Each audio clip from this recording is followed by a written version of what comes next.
Ketika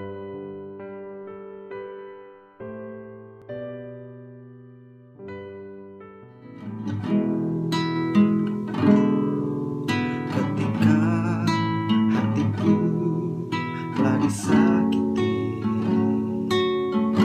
ajarku memberi, hati mengampuni. Ketika hidupku telah dihakimi, ajarku memberi, hati mengasihi. Ampuni bila kami tak mampu mengampuni yang bersalah kepada kami, seperti hati Bapa mengampuni, mengasihi tiada pamrih. Ampuni bila kami tak mampu mengampuni yang bersalah kepada kami, seperti hati Bapa mengampuni, mengasihi tiada pamrih. Selamat pagi Bapak Ibu dan Saudara yang kasih Tuhan. Hari ini kita bertemu kembali dalam Salam Pagi. Bapak Ibu dan Saudara yang kasih Tuhan, pada bulan Agustus ini di gereja kita mengangkat tema transformasi rohani di dalam Kristus, yang artinya kita belajar untuk mendapatkan suatu perubahan atau transformasi secara menyeluruh dalam hidup kita harus dimulai dengan mengalami transformasi rohani.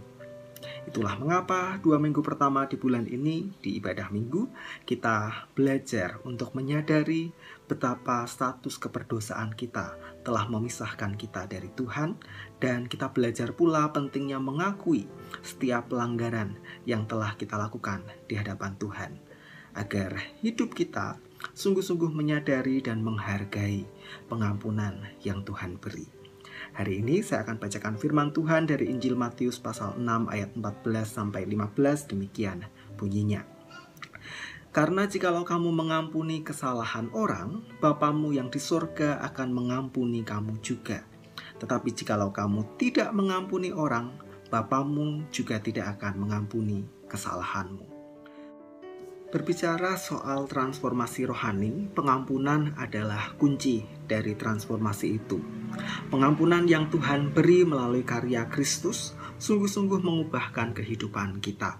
Dari yang relasinya rusak dengan Tuhan oleh karena dosa, menjadi dipulihkan, diperbaiki, sehingga kita layak disebut sebagai anak-anak Allah. Dan firman Tuhan tadi mengingatkan kita betapa kita seharusnya pun belajar untuk mengampuni sesama kita yang bersalah kepada kita. Karena sikap mau mengampuni sesama ternyata berkaitan dengan pengampunan yang Tuhan nyatakan.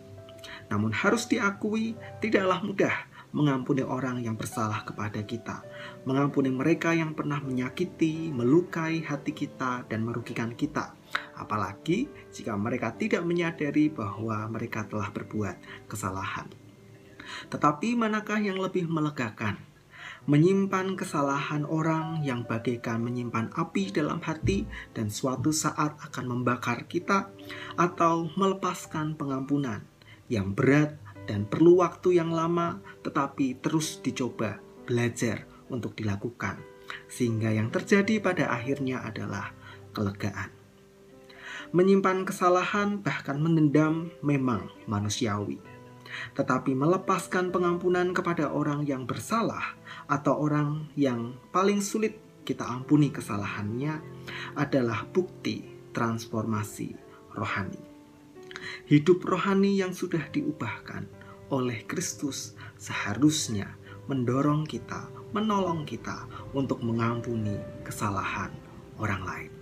Oleh karena itu mari kita belajar untuk mengalami transformasi, tidak hanya diampuni oleh Tuhan, tetapi juga kita belajar mengampuni sesama. Mari kita berdoa. Sungguh kami mengucap syukur atas firman yang mengingatkan, menegur, dan mengajar kami untuk belajar menjadi orang yang mengampuni kesalahan orang lain. Karena Tuhan juga telah mengampuni kami.